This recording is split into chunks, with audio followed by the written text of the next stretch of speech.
निंदा क्या है? दूसरे के दोषों का दर्शन करके वर्णन करना, दूसरों के दोष देख करके उनका वर्णन करना। केवल दूसरों के दोष दर्शन कर लिया, कुछ बोले नहीं, उसे परदोष दर्शन कहते हैं। और जब उनका वर्णन कर देते हैं तो निंदा हो जाती है। निंदा, कथन और श्रवण दोनों महापाप हैं।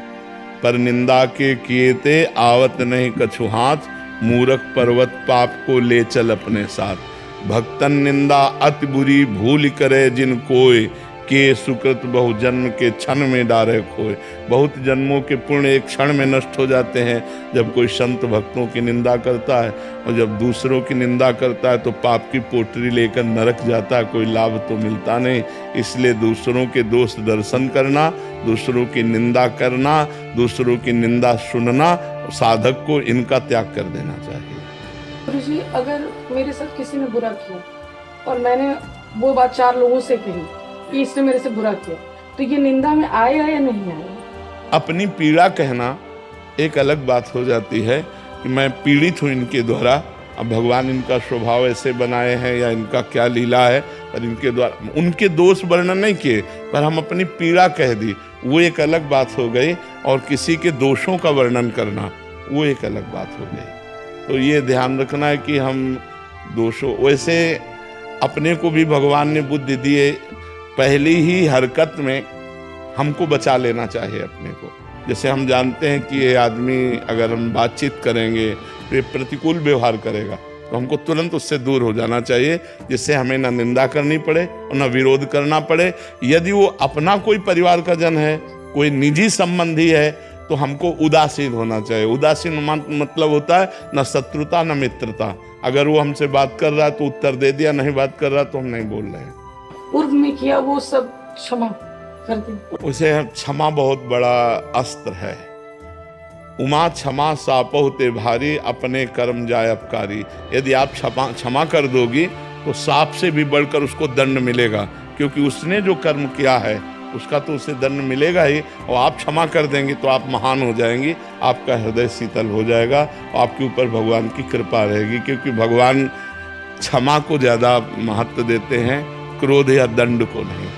भगवान ने कहा द्वेष्टा सर्वभूतानाम मैत्रः करुणयोच, निर्ममो निरहंकारा, सम दुखा समः क्षमे। क्षमा को भगवान ने बहुत, जो सुख दुख में समान भाव रखकर क्षमा करता है, दूसरे को क्षमा कर दो। तुम क्षमा करोगे उसका सुधार भगवान कर लेंगे। और जहां ऐसा कुछ लगे कि अब आपके जीवन और आपके, तो फिर कानून व्यवस्था है। महाराज जी, क्या कोई ऐसा उपाय है कि मैं आपसे पहले निकुंज में पहुंच जाऊं आपके स्वागत की तैयारी के लिए? किसका प्रश्न है? अब ये तो यार श्री जी कर सकते हैं, श्री जी कर। वैसे अगर ऐसा होता तो सैकड़ों तैयार हैं कि हम आपसे पहले जाए। हम कभी ये न सुने कि आप चले गए, इससे अच्छा है हम पहले चले जाएं।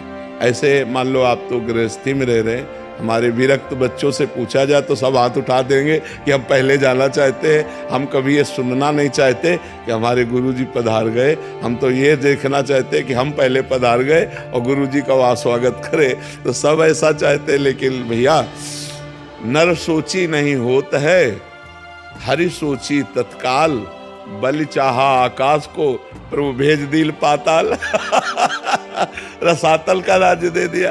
तो हमारे तुम्हारी सोच से नहीं होगा, सोच वही होगी जो श्री जी की होगी। महाराज जी, हम आपको यही स्वरूप में देखना चाहते हैं। वहाँ भी सहचरी भी हो तो ऐसे ही हो। आपका स्वभाव भी यही हो, जैसे हमसे हंसते खेलते हैं। नहीं, ये तो पांच भौतिक स्वरूप ये इसी देश का है, ये उस देश में प्रवेश नहीं पाता। हमें तो लगता है सहचरी भी ऐसी ही हो।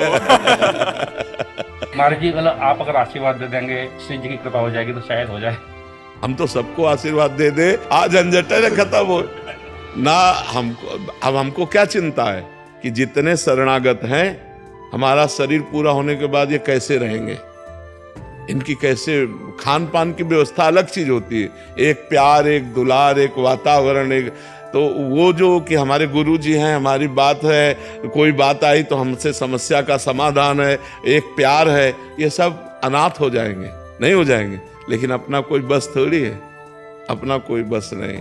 हमारे बस की बात तो है नहीं कि कितने दिन जीना है। अभी कहो भगवान 10वीं उम्र से जिला दें, और कहो 10 मिनट में पूरा हो जाए, अब इसका कुछ कहा नहीं जा सकता। अच्छा, कितने स्वस्थ हमारे सामने चले गए और बीमार हम बैठे हुए, तो ये भी खेल है कि जरूरी नहीं है कि हम पहले जाएं, कौन कहाँ कब निपट जाए, ये खेल नहीं जाना जा सकता। ये बड़ा विचित्र खेल भगवान का है।